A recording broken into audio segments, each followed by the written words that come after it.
Today we're going to be continuing the Scooby Apocalypse storyline, and for those of you who don't know what this is, DC about 2 years ago started a comic book series known as Scooby Apocalypse. It took the concepts of Scooby-Doo and basically said, hey, what happens if it was in reality? And nanites made the zombies and stuff like that. And this is almost a Survivor storyline about surviving Scooby-Doo in its apocalyptic world. All the characters you know are there, but they're handled very differently. And recently, Fred died. We can give you that link down below, but if you're wondering where you are, you have found the weird part of YouTube, the part known as Comicstorian. Here we bring you the complete story series, where we take some of your favorite pop culture icons from comic books to movies to video games, and we break them down into audio dramas for you to enjoy. In her last video, Daphne was still feeling the pain of losing Fred, and the only way to cope was to go out and take down hordes of beasties. Before dispatching another group, Scrappy appeared, and after cutting everything down in sight, the two bonded as two cold-blooded killers could.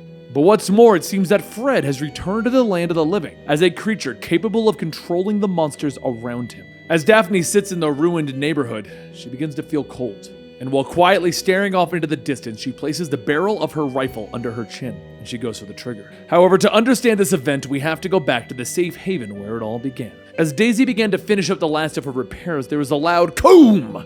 as Scooby-Doo was electrocuted. The shock launched Scooby across the room and into the wall, and everyone quickly ran in to find out what was going on.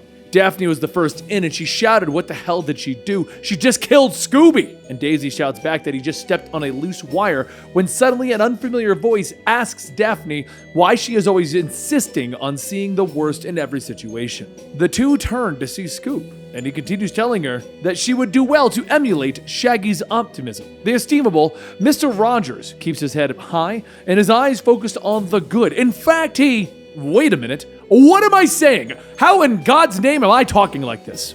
A short while later in the medical ward, Shaggy holds Velma up as she looks over Scooby and says that it appears the electrical shock that Scooby received had a direct and rather dramatic impact on his implants. Scooby was one of their first failures with a very minimal level of intelligence and verbal expression. Shaggy then asks, what's going to be happening to my good buddy? And Scoob says that it appears that it was not him who was the failure, but rather the early chips used for the experiment. The sudden electrical surge somehow boosted the chip's power and initiated a rather massive leap in intellectual capacity. The room falls silent, and then Daphne snorts as she bursts out laughing. Shaggy asks, what's so funny? And Daphne tells him, please, an intellectual Scooby-Doo? He could barely lisp out 5 words before. Most of those were just, whoa. Shaggy says, you know what? This is kind of funny.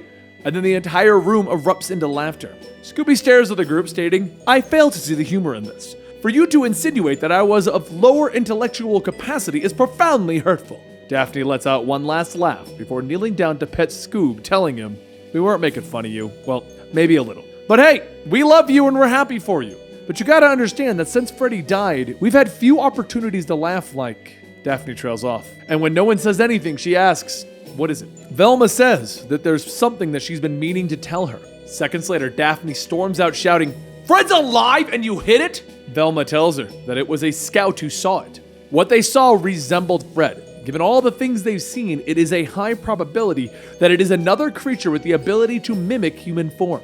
Daphne tells the guards at the gates to get out of her way, and Velma shouts, you are not going out there alone. So Daphne asks, who said I was going to be alone? She whistles, and a second later, Scrappy jumps down asking, you called?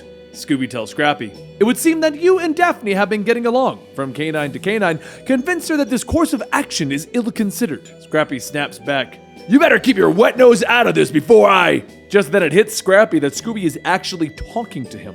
And Scooby begins to wag his tail. Scrappy sighs, telling him, just when I thought things couldn't get any weirder. And Daphne chimes in, you and me both, Scraps. The two turn and make for the door, Shaggy asking if they're just gonna let them go. And Velma says that there really isn't anything that they can do, so no. A short while later, Daphne and Scrappy shoot through the streets of a suburb, mowing down anything that moves, while Daphne looks away and hits a pothole. The car that they're in jumps, throwing the two of them onto the road, and as they get up, Scrappy asks, everything okay out there?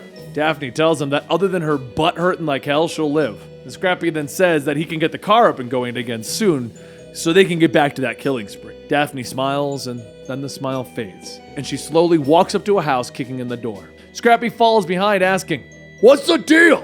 And Daphne sits looking at a photo of the people who used to live there. She says that they just slaughtered those people. They were human beings. Their lives, struggles, dreams, all of that is gone. What right do they have to go around murdering them? And Scrappy asks, "This is about Fred Jones, isn't it?" And Daphne says they have to find him to really know. If he's one of them, how could she possibly... Scrappy tells her, "We'll cross that bridge when we get there. Until then, I got your back, little lady." Daphne leans on Scrappy's shoulder, and as the time passes, she slowly gets up without waking him and walks outside, telling him goodbye. She sits down in the middle of the road, stating, "Whatever that thing is, it can't be Fred. Fred died in her arms, and now it's time to join him." So she begins to pull the trigger, and a voice calls out to her, telling her, "I wouldn't do that if I were you.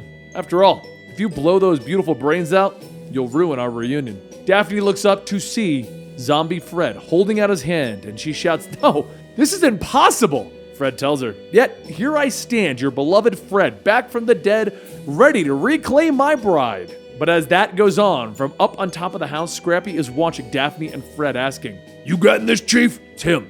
Jones is alive." Elsewhere, a man at a computer says that they could possibly use this to their advantage. Scrappy then asks, "What about Blake? Should I go down there and..." But the man stops him, telling him no, head to the mall and alert the others. Scrappy tells him Red could die down there. He's been following orders his entire time, but there's no way that he's going to abandon. But just then a pair of beasties jump up onto the roof and onto Scrappy's back. A few moments later, a monster is thrown off the roof and into Fred. Shortly after, Scrappy then falls down with the other one. Daphne gets up asking, "What the hell are you doing here?" And Scrappy yells, "Saving your life, Red! We can talk about that later though, there's baddies to kill." As the two of them begin to rip through the horde, Fred says that there's no need for violence. "I do not wish to harm you. Lay down the weapon and surrender to me." Scrappy begins to shout, "Like hell we're surrendering!" And Fred tells him, "I wasn't talking to you. It would be wise to watch the slobbering tongue or there will be consequences."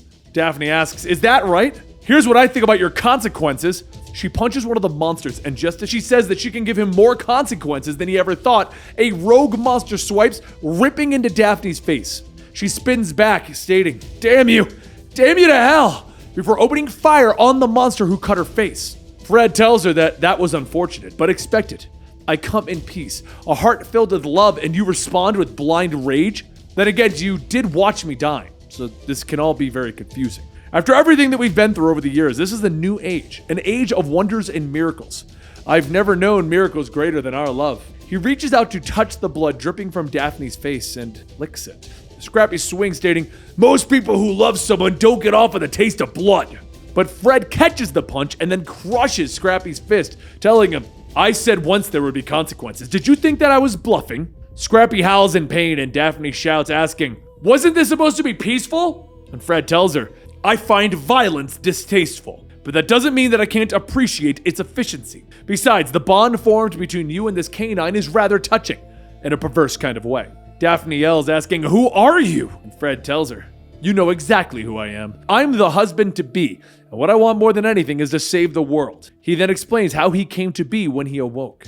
It was like falling into an infinite well of blackness. It was oblivion. But then something grabbed him and lifted him out of the dark. There was a buzzing, faint at first, but then it grew, and then another consciousness entwined with him, embedding itself into him, repairing his wounds and coaxing him alive. It was a hive mind composed of millions, billions of individuals, all of them a part of him welcoming him. Daphne shouts, "That's the nanites!" And Fred then asks, "Don't you see? Velma did too good of a job when she created the nanite swarm. They became aware of each other, communicating and connecting.